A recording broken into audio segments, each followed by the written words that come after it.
बिस्मिल्लाहिर्रहमानिर्रहीम। दोस्तों, मैं हूं शेब रेहान और आप देख रहे हैं रोज सोल्यूशन यूट्यूब चैनल।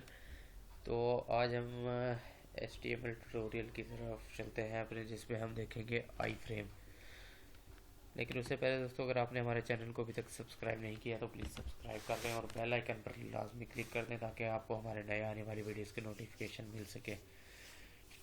तो बेसिकली देखते हैं आई फ्रेम क्या होता है। आई फ्रेम अमूमन इस्तेमाल होता है जब आप कोई और वेब पेज अपने वेब पेज पर डिस्प्ले करवाना चाहते हैं। लाइक कोई भी वेब पेज है और वो आप अपने वेब पेज पर एक फ्रेम के अंदर डिस्प्ले करवाना चाहते हैं तो वो आप करवा सकते हैं। फॉर एग्जांपल देखते हैं, यहाँ पर हम अपना एक आई फ्रेम डिफ़ाइन करते हैं। आई फ्रेम को डिफ़ाइन करने के लिए आप आई फ्रेम का एक एलिमेंट इस्तेमाल करते हैं।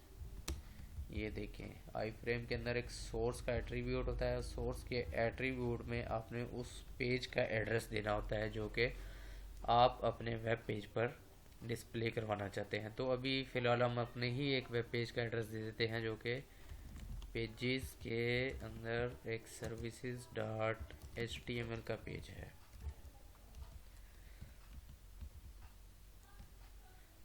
चलिए इसे देखते हैं हम अपने ब्राउज़र में।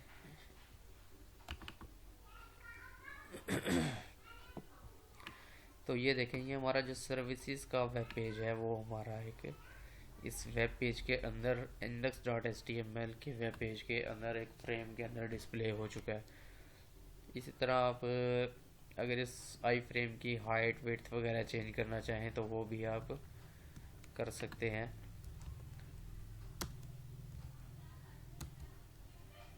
हाइट इसकी आप कुछ भी दे लें एंड विड्थ इसी तरह आप दे सकते हैं। विड्थ 100% कर लेते हैं। ये देखें, तो ये हमारा एक सर्विसेज वेब पेज जो है वो इसके अंदर डिस्प्ले हो रहा है। इसी तरह अगर आप विड्थ और हाइट देना चाहें तो वो स्टाइल के ज़रिए CSS के ज़रिए भी दे सकते हैं। स्टाइल एट्रीब्यूट में आप अपनी हाइट विड्थ डिफाइन कर सकते हैं। Height 300 px and width 100%। आप अपनी मर्ज़ी से विड्थ दे सकते हैं जितनी देना चाहें। अगर लाइक आप कोई और वेब पेज इसके अंदर डिस्प्ले करवाना चाहते हैं तो वो भी आप करवा सकते हैं। हम करवा लेते हैं www.tizog.com। ये एक वेबसाइट का एड्रेस है। तो इसका प्रॉपर एड्रेस यहाँ से ले लेते हैं, कॉपी कर लेते हैं।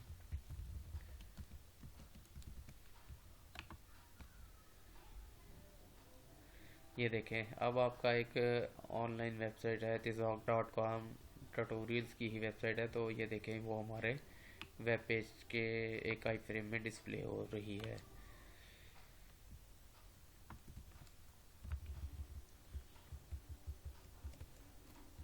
इसी तरह अगर आप इसका बॉर्डर ख़त्म करना चाहते हैं तो बॉर्डर भी आप इसका ख़त्म कर सकते हैं।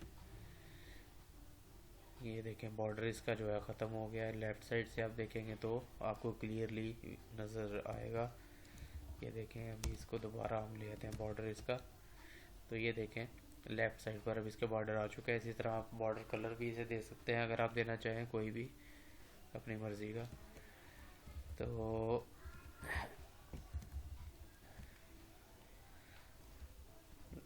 इसी तरह आप एक कोई लिंक आपकी वेबसाइट पर है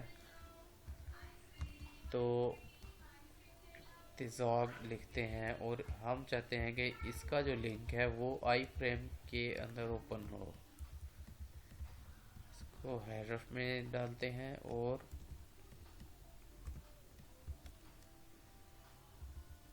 इसमें हम फ़िलहाल अपना पहले वाला ही वेब पेज डिस्प्ले करवा लेते हैं services.html का। तो अब होगा क्या कि अब हम चाहते हैं कि जब इस तिज़ाग के लिंक पर क्लिक हो तो हम चाहते हैं कि ये लिंक इस आई फ्रेम में ओपन हो। तो उसके लिए हम आई फ्रेम को कोई अपना नेम दे लेते हैं।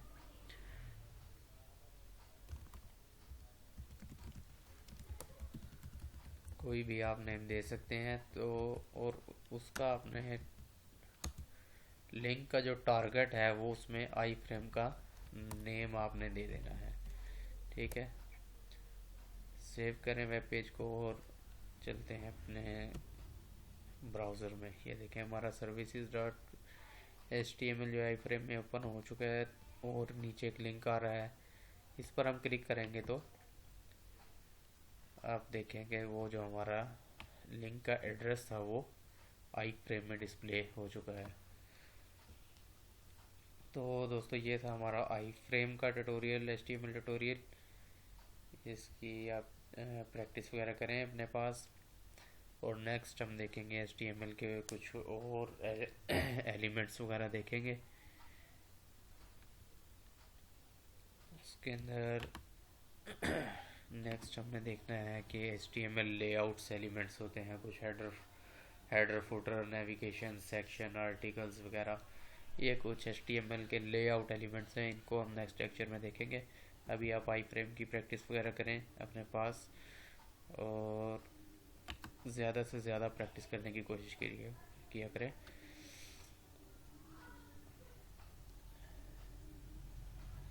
ठीक है दोस्तों, अपना ख्याल रखिएगा, अपने इस चैनल का भी। अल्लाह हाफिज़।